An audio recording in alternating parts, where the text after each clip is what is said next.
peroxide, 3%. 3%, okay? Yeah. 2 cups, 1 bottle, a tray, some dish soap, and some dry yeast and some spoons. And safety goggles as well. Okay, so first, we need the hydrogen peroxide to come in handy. Oh yeah, we also need safety goggles first as well. Okay, so how do we open this? It's so hard. I must need someone. Wait, just a second. It seems like it's hopeless, but if you look, subscribe me, then I'll get infinity power so I can open it. Ready? Yeah, perfect. So now we just need a few spoons. We're just going to do it in the tray, just in case anything happens. Yeah.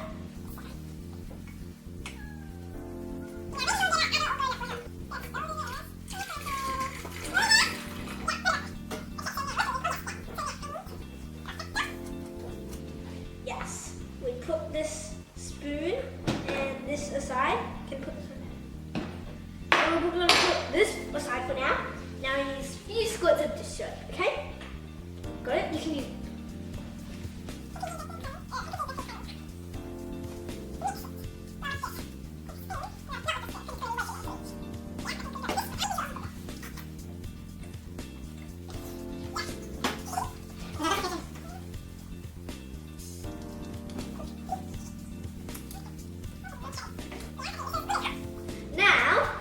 Dry yeast in hand. I need some dry this.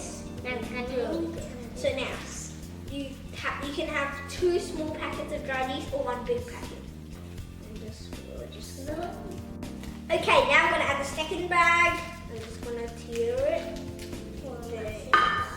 There you go. There.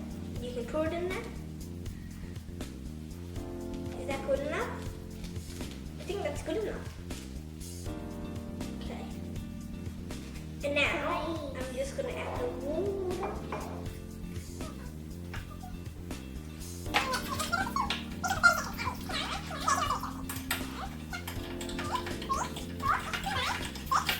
So now I'm going to add the food colouring into this bottle. Open your food colouring bottles, please. And we have to put them near the corners, or else it won't look as much like toothpaste, okay? Good enough. That's good enough. That's good enough. Okay, let's just wait for it to go down. It's just wait.